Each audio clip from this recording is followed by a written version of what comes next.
Hello and welcome to the Sunday Preview Rundown. Finally, our long national nightmare is over. The national nightmare of not having New Skaven. We will now have New Skaven because the Skaventide is here.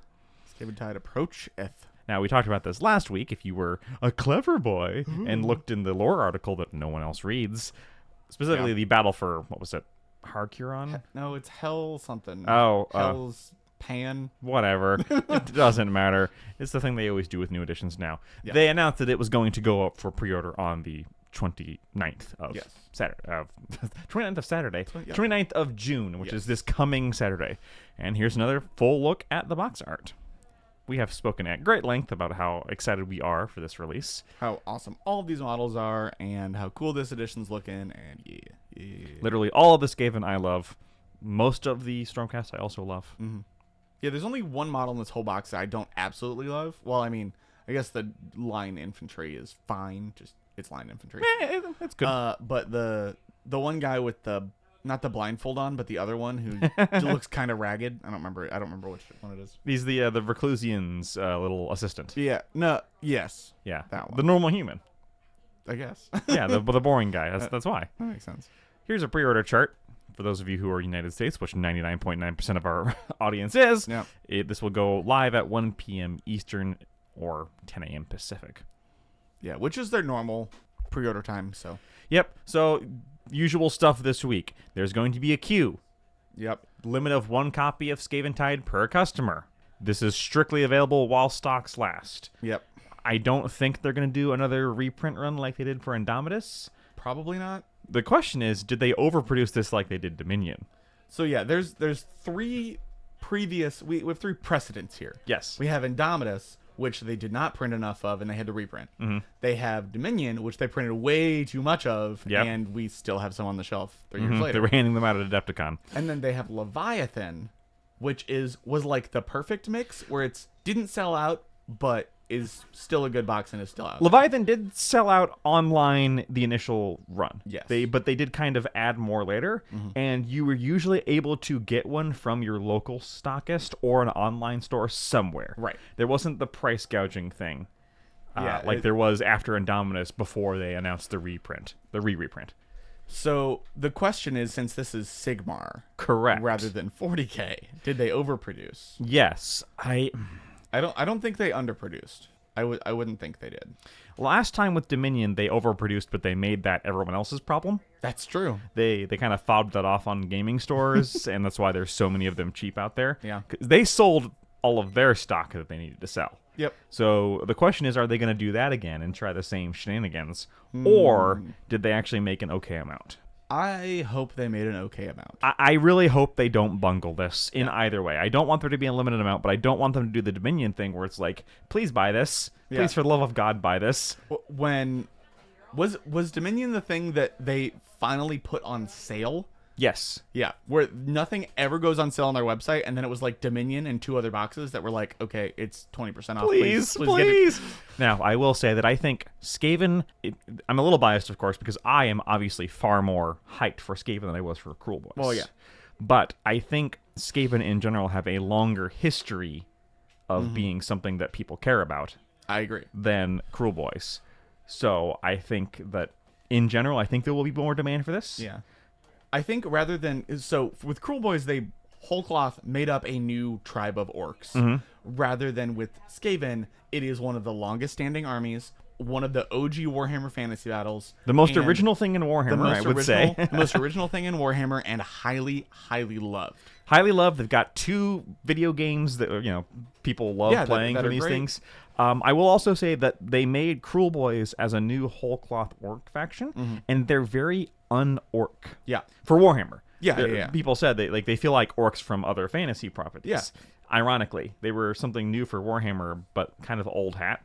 Whereas Warhammer's orcs are somewhat unique in the fact that they're soccer hooligans, right? Right. Whereas if you go for Lord of the Rings or D&D, the orcs are just grim barbarians in D&D or horrible monsters. And they just kind of made Tolkien orcs. Yeah. Just these absolute jerks who hate everything and want to be mean. Yeah. And I think people kind of bounced off of that. And then on top of it all, they weren't very good. Oh, yeah. Sorry, you said weren't. I think you misspoke there. New edition. You never know, man. You never know. Our local Cruel Boys players are excited for new edition Cruel Boys. I'm gonna be real with you. They look like the only Destruction faction that didn't get hurt very badly, and I'm okay with this. Well, the bar couldn't go lower, man. I know. It couldn't drop. Anyways, what I was going with that was, whereas Skaven, this is more Skaven. Yeah. This is more of the same in a good way. It is resculpts of old stuff. Giselles and Rat Ogres. Yep. And then you got the Rattling Gun reimagining, which looks amazing. Yes. And the Brood Horror, the guy on Brood Horror that's not a Brood Horror. Claw Lord on Brood something. Yeah, I agree. Yeah, and of course they all look fantastic. So yeah, if I were to place bets, I would lead more towards Claw Lord on Gnaw Beast. That's it. Gnaw Beast. If I were to place bets, this would be less Dominion and more of a 40k release. I hope so. Yeah, I certainly hope so. Now there are some special edition things you can get with this if you choose not to order them through your local game store. If you pre-order from the Warhammer web store, you get a set of 6 metal objective tokens, 3 Skaven, and 3 Stormcast. Those are pretty cool. And they're fine. If you wait until the July 13th release date, so this is a 2-week pre-order, and buy your box at your local Warhammer store, you get these, which is a set of they're command point tokens.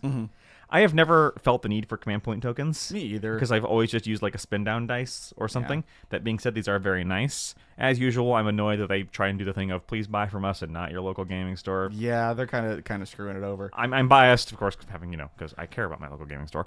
And if you pre-order from participating independent stockists, you can get a nice hardback notebook themed after Skaventide. Cool. I do like the twin-tailed comet being Skavened.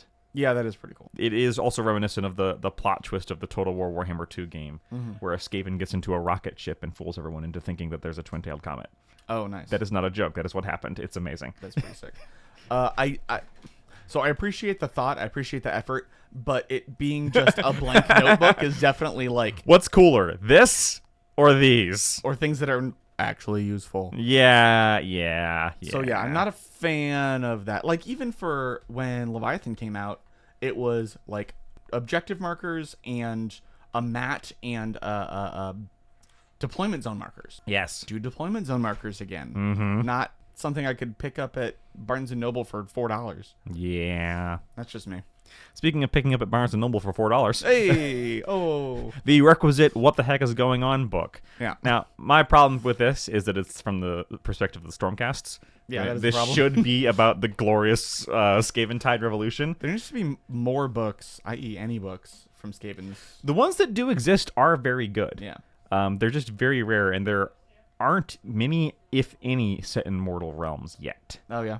I don't think so. That being said, we did get some good Destruction books out of 3rd edition, so maybe your time is coming. I have heard, honestly, when any book, I've said this before and I'll say it again, when any book isn't from Space Marines or Stormcast perspective, it automatically levels up 1 in my mind. Yes, it's +1. Yeah. And those tend to be the good ones.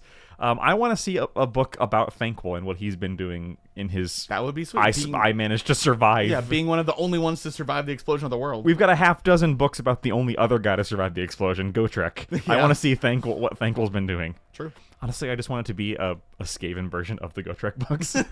It's Thankful being an unwilling avatar of the Great Horned Rat, just running around trying and messing things up. But then they need to put out a new Thankful mini where he is sitting on a giant pile of skulls and he has a giant axe and this is not a joke. I wanted to have it. Again, the special edition is great, but it's called Skaventide and there isn't a Skaven on that cover. That is rough. It would have been great if the little Gryph-hounds on the side were like Skaven rats. Yeah, like Yeah. It looks fine. So nothing that says it's delayed or anything. So other thing to talk about this episode is that this week they have announced that the free indexes and rules for these stuff will be coming out before Skaventide hits. So not necessarily this coming week, but sometime before July 13th. Yes.